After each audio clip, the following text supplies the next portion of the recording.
and welcome back to Book and Page. We are actually on to chapter 15 of The Hobbit, and we are heading into we're working our way up to that final showdown, which would explain why this chapter is called The Gathering of the Clouds. Smaug's dead, but yeah, all of this is still happening.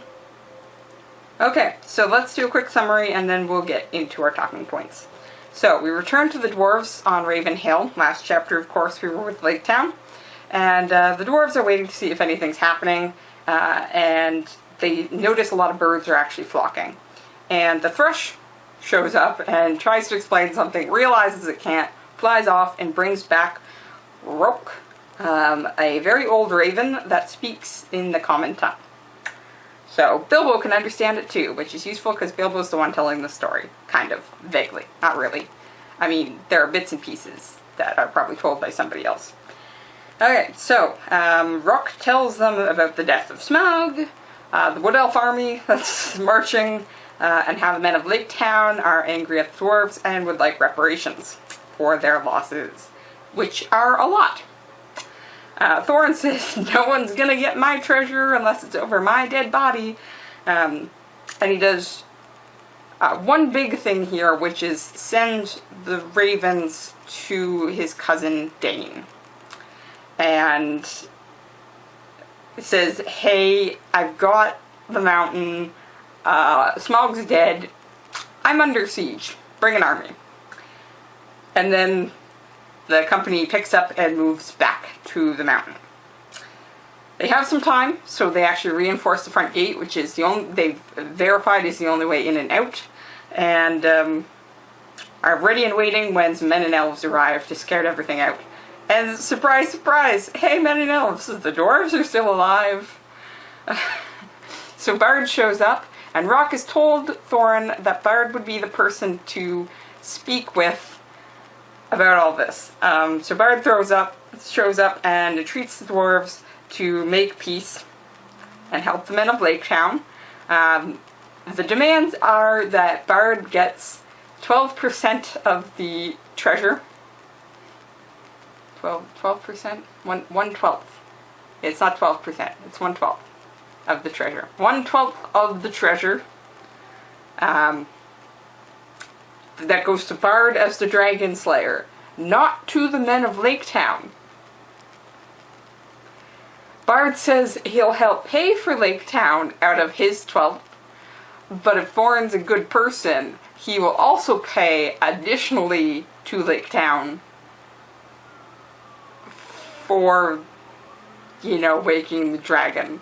So that 12th is not even going to Lake Town. That 12th is that just goes to Bard. And if Bard's a nice person, he'll help Lake Town. And Thorin says, you brought an army to my door. We're not talking. Send the elves away and maybe we'll talk. Probably not. If you're still here in 2 days, I'm declaring war on you. Go away. So yay! Yay! And poor Bilbo is just like, I don't think we have enough food for all of this. Though, it should be noted they did find some more food, but is not enough for, a super long siege here. And Bilbo's already getting tired of Cram, so I don't think that probably has anything to do with what comes up next. So let's talk about Thorin's decision here.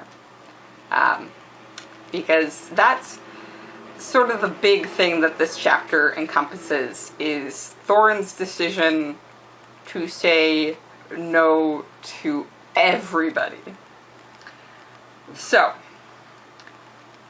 we'll head back to when Thorin's talking to Rook the Raven, and he asks the Raven to send younger ravens to Dane and the other dwarves. It's not just Dane.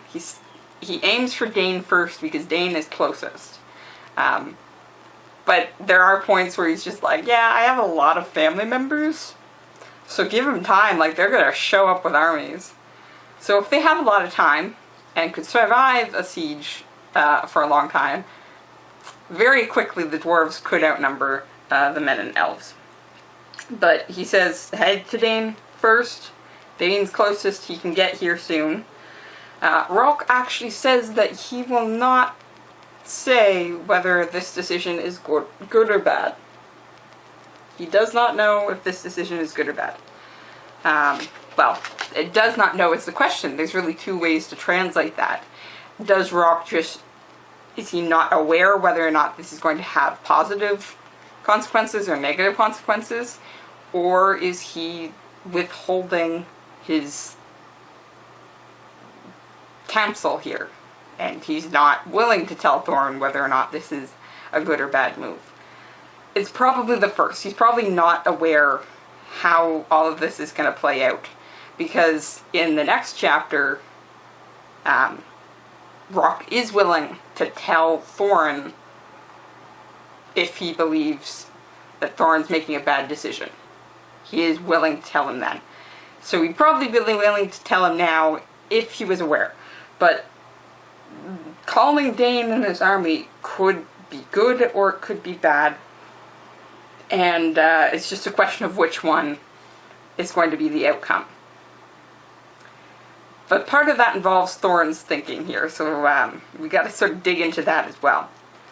There are two different groups approaching. They're approaching together, but they are fundamentally two different groups.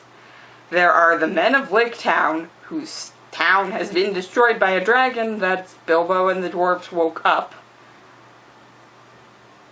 And then there are the Wood Elves, who held Thorin and his dwarves captive.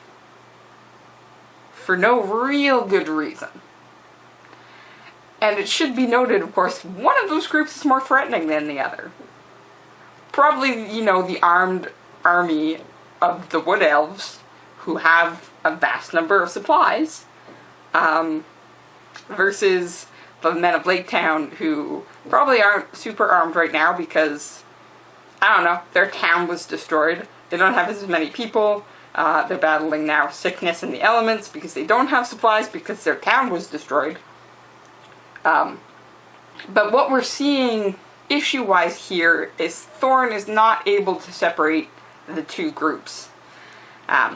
Because, truth be told, calling an army might actually be a sound idea when you recognize that the Wood King is bringing an army to you. Like, that in itself can be considered a threatening move by the Wood King.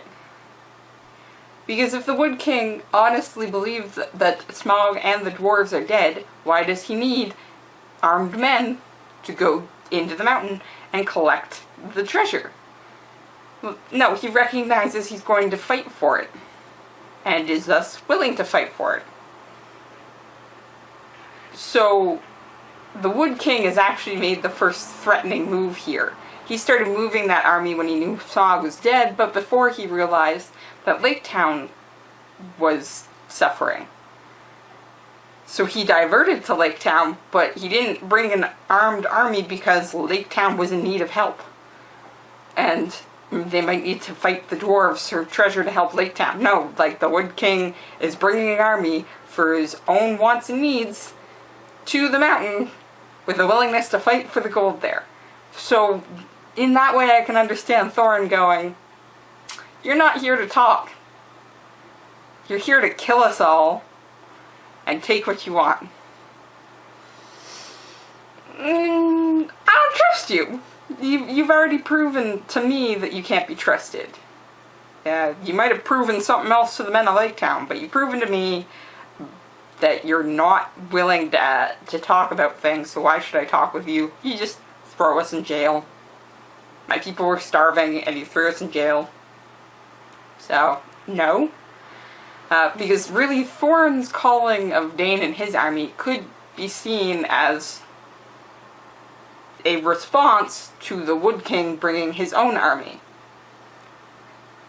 It's like escalating tensions where you have to match each other, and oh, look, we're in a Cold War at least, if not, you know, actually killing each other.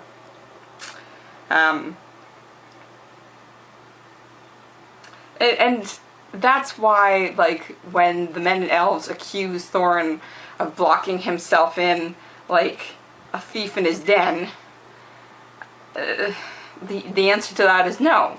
He's reinforced the gate because he's got 13 people, and the Wood King has brought an army.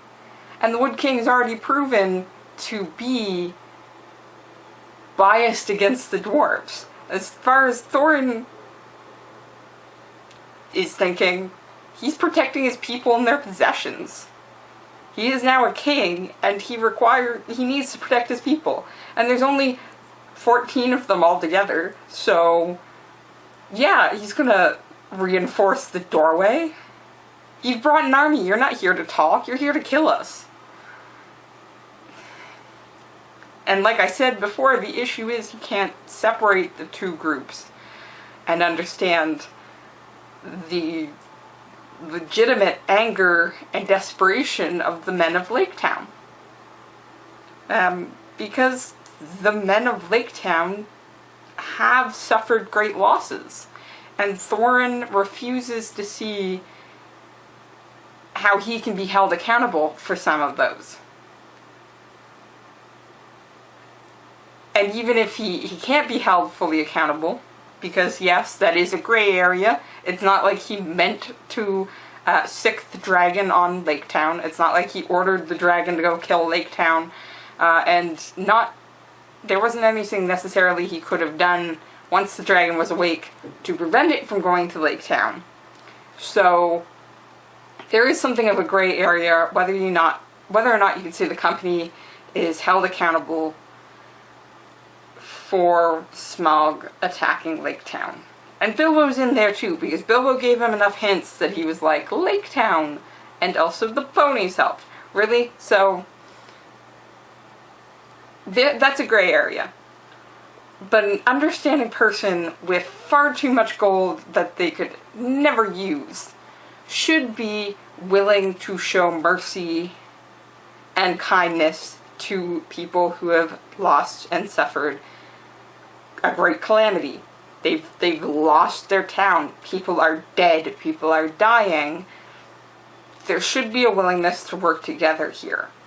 The issue is, again, that Thorin is seeing the Lake Men as having colluded with his enemy, as it were, with the Wood King. And so he says, send the Wood Elves away, and then we can talk. But of course, Bard won't do that, because Bard is trying to help his people, and the elves are helping the men of Lake Town. So unless Thorin made an active first attempt to provide help to the men of Lake Town, so they could be reassured that they're going to get assistance even after the Wood Elves leave, maybe then we could start having a conversation.